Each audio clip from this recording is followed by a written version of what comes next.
Hey, guys. I hear y'all been having trouble watching anime because of region locking? Really? Guys, we've had this talk before. Sonica, we've had this talk before. Just get NordVPN already.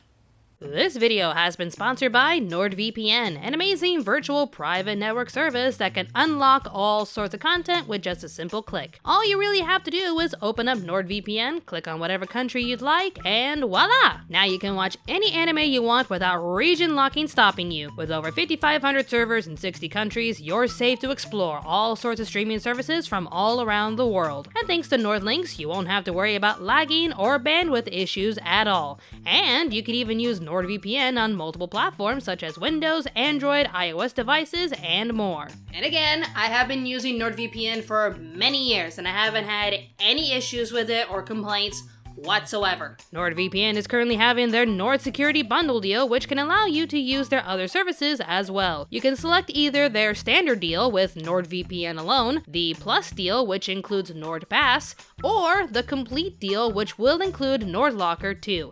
And if you go to nordvpn.com/animeamerica, you can choose any of these deals and get an additional month for free. It's risk-free with Nord's 30-day money-back guarantee, and it's a wonderful service that I personally love to use. Again, just go to nordvpn.com/animeamerica or click on the link in the description box to get NordVPN today.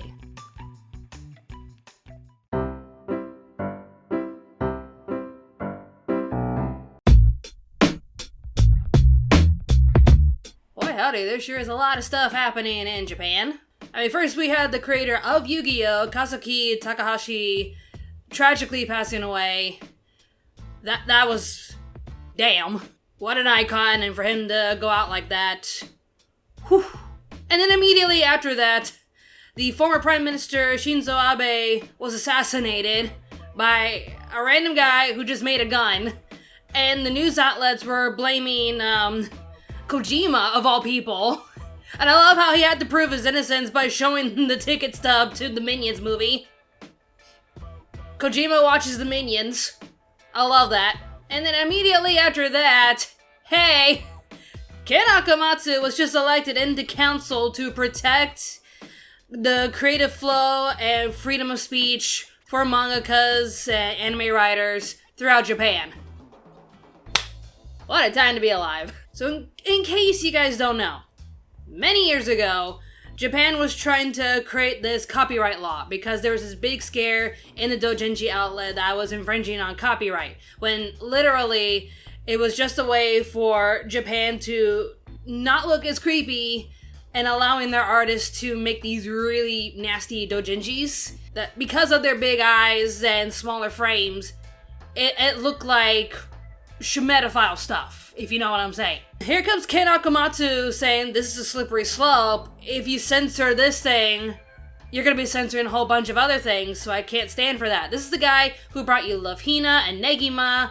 He is at the forefront defending freedom of speech in Japan, saying if you censor one thing, you have the power to censor everything. This is not okay. And I get the argument that these characters look very young and naive and innocent and very vulnerable. It does look like it's a gateway towards schmetophilia. And even like in a CNN article that says that Japan evaded a child schmetophilia, banning and pretty much poorly censoring the cover of a doujinshi just to show how terrible and, horrific this whole situation really is. Like, oh, the audacity. They pretty much have a quote in the article stating someone could take these doujinshis, show it to a child, and it's clear instructions on what to do for adults. This is what we call stretching things. Even without doujinshis showing children what to do and what not to do, which is wow. There's still other ways. Schmetophilia has been around way longer before doujinshis. What else are we gonna ban to prevent it? And even then, criminals will always find a way to get creative with their victims. And it's a sad state of affairs that we live in. So I agree with Ken Akamastu. If you ban one thing, for the sole reason of protecting a certain demographic, what's to stop them from banning other things? Say, oh, well, you can't talk about this, so that's banned. You can't express that, that's banned. Where does it stop? So that's Ken Akamatsu's argument, to the point where he's like, if I had to seriously get out of my chair and run for office to protect the freedom of speech for everyone, I'm gonna do it. I'm gonna do it. It's not even just the whole situation with doujinshis and the copyright law that they tried to pass years ago. There was also the Kadokawa incident where the president of Kadokawa was pro-censorship, hoping to appease the Western audience and trying to convince the mangakas and writers in Japan to try to write anime to suit a more global audience, when literally it was just to appease the Western audience, if you know what I'm saying. To which, it's fine if people that are concerned about certain demographics and certain topics in anime, if they want to try to create other forms of anime by teaming up with the studios, paying the animators well. Hint, hint, hint! Just saying, there's bigger issues to worry about. I have no problem. Create whatever story you want. Let the people decide. Let them speak with their wallets. If they want that kind of content, they're gonna pay for the content. And that's why there's like a boom in anime sales, a boom in manga sales, because they're getting a whole sorts of content that they're not getting in America, which has been the case for many decades, that there's so many creative stories you can get from Japan that you don't see in America. And they're seeing that in tenfolds nowadays because of the content that's being produced nowadays for the Western audience, which is ranging from like, okay, pretty good to, yeah, boring. And so manga sales are skyrocketing, especially for Spy X Family, Demon Slayer. There's a whole ton of manga that is like selling out like crazy. So things are pretty good for the Japanese market when it comes to anime. Still have to pay your animators well. And a lot of people in the West are jealous, and they see the stories, they don't like the stories, they don't think it's to their liking and need to fix it. Which Ken Akamastu is just gonna stand there like, hold up. No. You can have both versions. Team up with the studio, make your own story, see if the audience likes it, but don't censor one thinking that you're fixing a problem when there is no problem. I think I had like someone email me saying you need to share this, and usually when I see emails like that, I'm just like, it's probably one of those little clickbait things that's gonna put some malware in my computer. You know those times when people hack into your friend's Facebook accounts and it's like, oh my god, I think you're in this article, and you click it and now your information gets stolen. What a time to be alive. But I noticed that the link said DeviantArt, and I'm like, okay then. And it was an article about how Ken Akamatsu needs your help, spread the word. And it was like a DeviantArt article that led to a Twitter article, and I shared that tweet because it's like, Ken Akamatsu running for office, spread the word, he's here to protect your anime. And sure enough, he gets elected. I'm proud of him. Again, what a time to be alive! Various Japanese media services projected on Sunday evening that the Liberal Democratic Party has won enough votes in the 26th House of Councilors election to secure a seat for manga creator Ken Akamatsu. In a Twitter post announcing the win, Ken Akamatsu noted that he will be the first manga creator in Japan's legislature. Isn't that cool? I mean, it's literally someone who noticed the problem, noticed that, like, him and his friends are in danger of their creative outlet being gone, censored, just bye, we're now policing what you can and cannot write. Gets up and gets elected. Just like, alright, I'm just gonna run for election, bye. Ken Akamastu secured a seat in the proportional district of the House of Councilors, the upper house of Japan's national diet. Instead of representing a district linked to a specific local area, he will represent the LDP nationwide. He campaigned in person in all 47 prefectures of Japan. This guy was serious! He campaigned all around Japan to protect your anime. To protect freedom of speech. Damn! I love this guy. I love him so much. Akamatsu announced his intention to run for the office of House of Councilors in December. He stated that his major goal is to protect the freedom of expression. He ended his UQ holder Master Negi Megi to manga in February during his campaign. Akamatsu delved into politics in 2011 when he warned that proposed changes to Japan's copyright law will destroy derivative doujin, self-published works. Kinsaku Fukui, a lawyer and Nihon University professor, wrote an essay about the ongoing Trans-Pacific Partnership Agreement talks that prompted Akamatsu's remarks. Akamatsu continued to speak about his concerns on TPP talks in the following years. In 2013, Akamatsu joined other creators in opposing the LDP and its partners' proposed amendments to child schmidophilia laws. According to the bill's opponents, the initial drafts did not differentiate between schmedophotography, featuring real children and images of children. Akamatsu visited the Diet and LDP headquarters to express his concern, and the final bill passed in 2014 without a ban on explicit anime and manga. It was even put into effect in Australia when it came to that bookstore, Kinokuniya.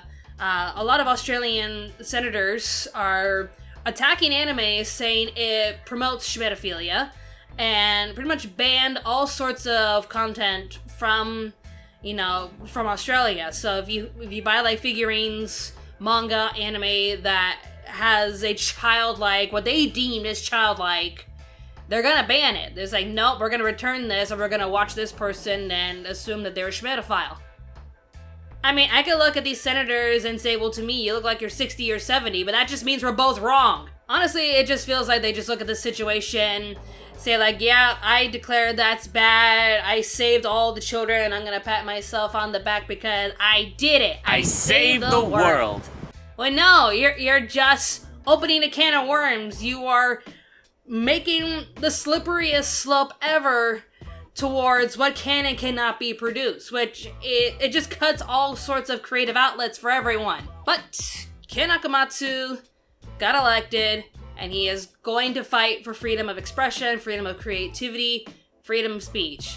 You can draw whatever you want, talk about whatever you want, and let the people vote with their money. If they want to see that kind of content, they're going to pay for that kind of content. I mean, just look at the examples between like Spy X Family and Demon Slayer, and then there's Yasuke, Netflix. Just saying. And to give Netflix some credit, at least they tried with Yasuke by hiring Mappa Studios to create the content that they wanted.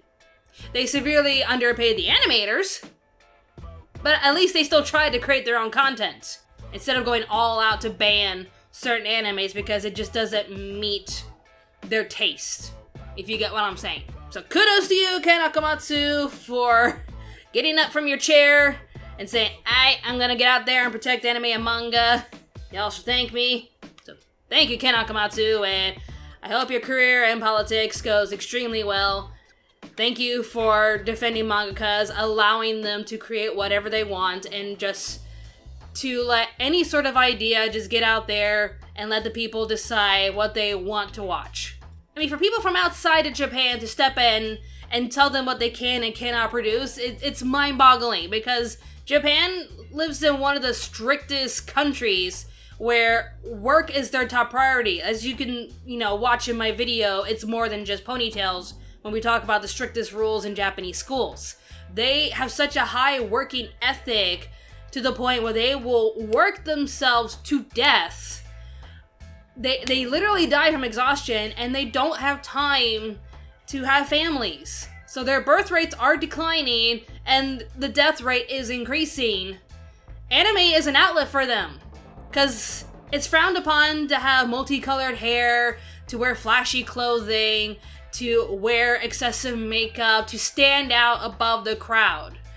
It is frowned upon to cause such a scene, and yet look how expressive anime is, how explosive it is with creativity and imagination, and how chaotic and vocal it all is. That's something that the Japanese people, the ordinary normal people of Japan cannot get away with. Anime is expression. It is their outlet. It is their freedom. And for people outside of Japan to say, no, you can't do that,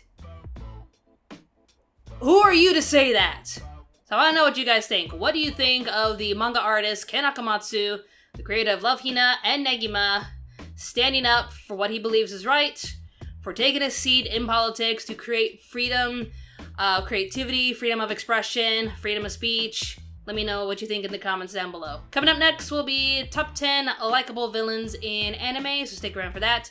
If you like what you see here, if you like my videos, just click on the like button, leave a comment down below, share this video with everyone that you know. It really does help with this lovely, fair algorithm that we have on YouTube. So fair. You can also follow me on Facebook and Twitter for further updates, and every once in a while, I do a little bit of gaming on Twitch. I love how I'm looking at your apple. My apple. My apple. Oh my Mine! Mine! Give me that back! I may have honked. My apple.